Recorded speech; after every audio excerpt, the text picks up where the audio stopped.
दूसरा अहम काम फलस्तीन में मौजूद मस्जिद अक्सा को शहीद करके वहां दज्जाल का महल यानी हैकले सुलेमानी तामीर करना होगा। इसी मसीहा के दौर में इसराइल सुपर पावर बनेगा और मशरक़ वुस्ता के ममालिक तबाह होकर ग्रेटर इसराइल में शामिल होंगे, जिसमें आधे से ज्यादा सऊदी अरब का इलाका भी शामिल होगा।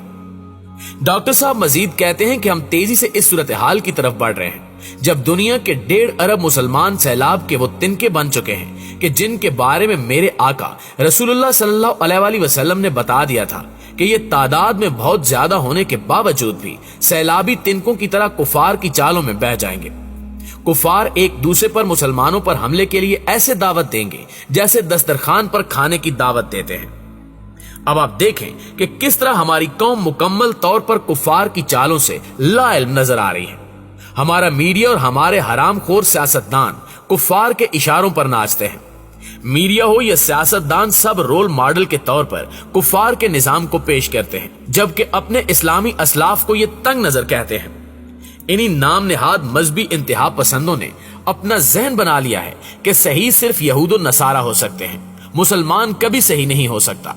और कुफार क्या कर रहे हैं, कैसी चालें चल रहे हैं, ये नादान मुसलमान जानते ही नहीं।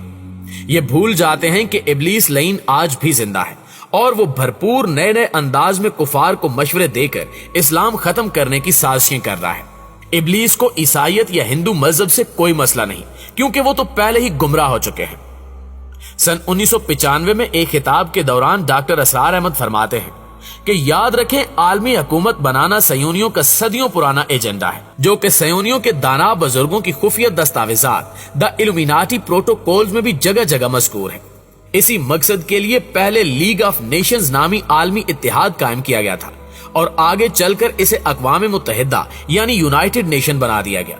और अब इनका एजेंडा इसी अक़वाम मुत्तहिदा को सुपर गवर्नमेंट में तब्दील करना है।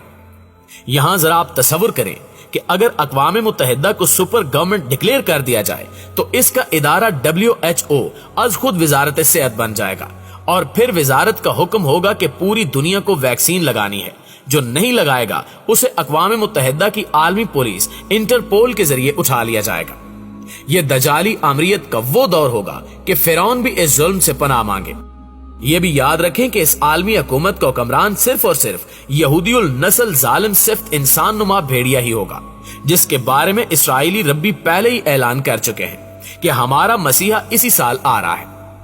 रसूलुल्लाह सल्लल्लाहु अलैहि वसल्लम ने फरमाया था, जिसका मफहूम कुछ यूं है कि मैं तुम्हारे ऊपर फितनों को बारिश के कतरों की तरह टपकते देख रहा हूं। एक और जगह फरमाया कि आखिरी जमाने में फितरे बारिश के कतरों की तरह तुम पर बरसेंगे। हर शहर भर के हर गली कूचे से फितने उठेंगे।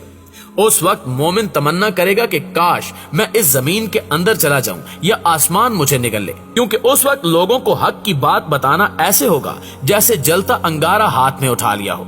लोग सच्चों को झूठा और झूठों को सच्चा कहेंगे। खाइन को ईमानदार और ईमानदार को खाइन कहा जाएगा, क्योंकि उस वक्त डिस इन्फॉर्मेशन इतनी तेज और आम होगी कि हर जगह कुफार झूठ को सच बनाकर पेश कर रहे होंगे और अवाम भी इन्हीं की मान रहे होंगे और इनकी मदद यही दज्जाली मीडिया, न्यूज़पेपर्स और सोशल मीडिया करेंगे। ये हर जगह झूठ को इतना ज्यादा बोलेंगे कि लोगों के पास इसे सच मानने के अलावा कोई चारा नहीं रहेगा। हमारे जैसा कोई बंदा अगर कुफार की चालों को आम मुसलमानों के सामने रखेगा तो उसे जाहिल, बेवकूफ, साज़ी और मुनाफिक जैसे अलकाबात से नवाज कर रद्द कर दिया जाएगा। हज़रत मोहम्मद मुस्तफ़ा सल्लल्लाहु अलैहि वसल्लम से सहाबा कराम ने पूछा कि या रसूलल्लाह सल्लल्लाहु अलैहि वसल्लम, जब फितने तारीक रातों की तरह टपक रहे होंगे और कुफार दस्तरखान पर खाने की दावत की तरह मुसलमानों पर हमले के लिए एक दूसरे को दावतें दे रहे हों और उस वक्त मुसलमान ज्यादा से भी बहुत ज्यादा होंगे, तो या रसूलल्लाह मुसलमानों को शिकस्त कैसे होगी?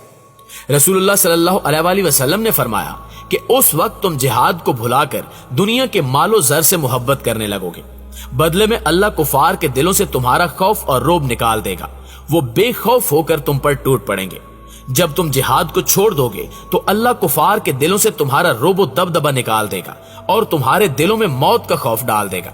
अल्लाह हमें हर यहूदी साजिश और मुसलमानों के खिलाफ उठने वाली हर आवाज का मुकाबला करने की तौफीक अता फरमाए और मुस्लिम उम्मा पर जुल्म ढालने वालों को नेस्तो नाबूद फरमाए। आमीन सुम्मा आमीन।